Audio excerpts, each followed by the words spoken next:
You do not ask for help. Not really.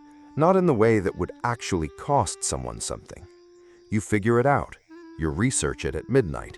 You carry it quietly until you have solved it or learned to live with it. And when someone offers to help you, genuinely offers, with no strings attached, something in you tightens. You smile and say you are fine. You say you have it handled. You say you will let them know if you need anything, knowing that you will not.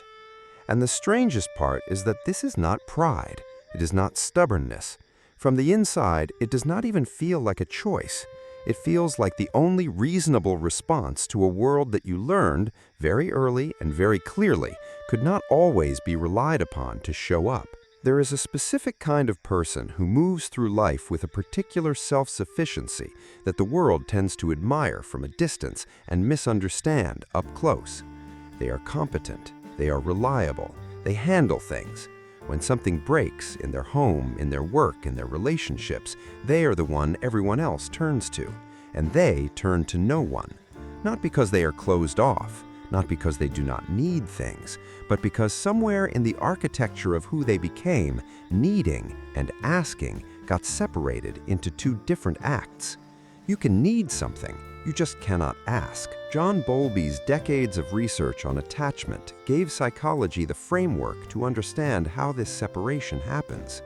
When a child reaches out for comfort or support, and the response is inconsistent, sometimes present, sometimes absent, sometimes warm, sometimes overwhelmed, sometimes critical, the child does not conclude that reaching out is sometimes useful and sometimes not. The child concludes that reaching out is unreliable, that the gap between needing and receiving is too unpredictable to depend on. And so the nervous system begins to adapt.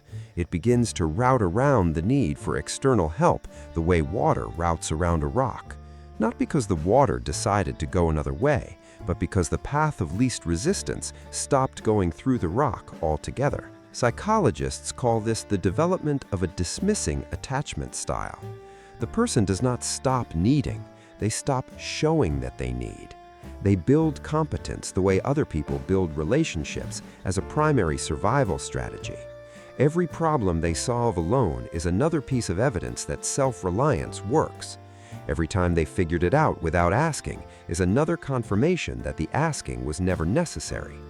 And over time, the evidence accumulates into something that functions less like a skill and more like a wall they built so gradually and so efficiently that they stopped seeing it as a wall at all. They call it independence, they call it strength, they call it just who they are. Psychologist Susan Harter spent years studying self-concept development, the process by which a person forms a stable internal image of who they are. And what she found is that the traits a person develops in response to early relational experiences tend to become so central to the self-concept that challenging them feels existentially threatening.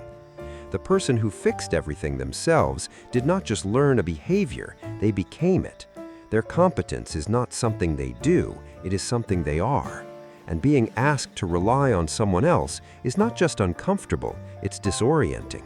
It threatens the coherence of the self in a way that feels out of proportion to the situation, because it is. You are not just being asked to accept help with the broken shelf, you are being asked to revise a story about who you are that has been running since before you had the words to tell it. And here is where it gets genuinely costly. Because the same self-reliance that functions so well in practical domains, the fixing and the solving and the handling, does not transfer cleanly to emotional life. Psychologist James Pennebaker spent decades studying the relationship between suppression and health. And what he found is that the chronic non-expression of emotional need does not make the need disappear. It drives it inward. It converts the need into a background hum of tension that the body carries, regardless of whether the mind acknowledges it.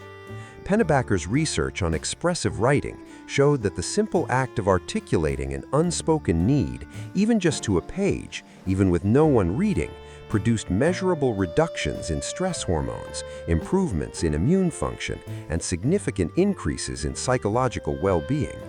The body knows what it carries, and carrying it alone has a cost that the mind's competence cannot fully offset. There is something else underneath the self-reliance that rarely gets named.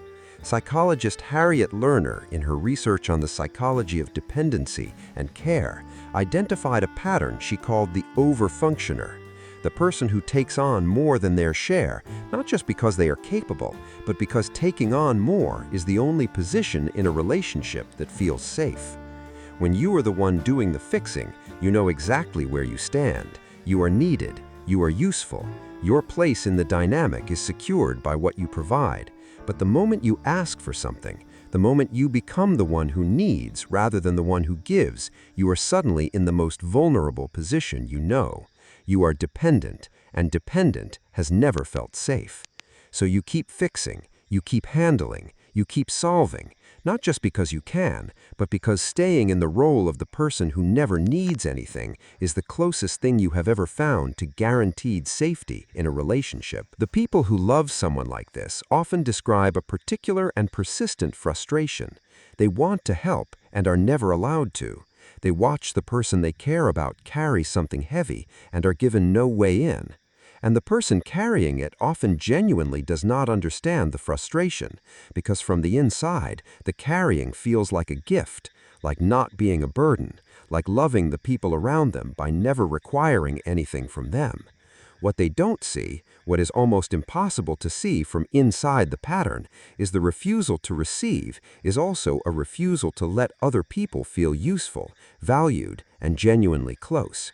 Real intimacy does not flow in one direction. It requires both people to be vulnerable at different moments.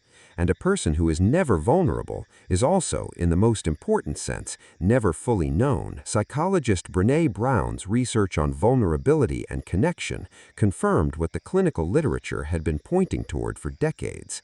The capacity to ask for help, to say, "I cannot do this alone," to let someone see you struggling, to receive care without immediately converting it into a debt you need to repay, is not a sign of weakness. It is one of the most sophisticated forms of courage that exists, because it requires tolerating uncertainty about how the other person will respond. It requires trusting that the reaching will be met.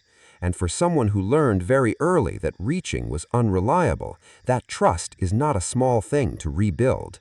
It is the work of years, sometimes the work of a lifetime, and yet it is worth naming clearly what this person is. They are not broken, they are not closed. They are someone who developed an extraordinary capacity for self-reliance in an environment where self-reliance was the safest option available. The competence is real, the strength is real. The care they extend outward is genuine and enormous. The work is not to dismantle any of that. The work is simply to extend the same intelligence they bring to every external problem inward, to the quieter and more unfamiliar question of what they actually need, and whether this time they might be willing to let someone help them carry it. That is not a small question. For some people, it is the most frightening one they have ever faced, but it is the right one. And asking it, even quietly, even privately, even just to themselves, is already a beginning. New video every week on Sophix, the science of what is actually happening underneath. Subscribe if this is the conversation you want to keep having. I will see you next week.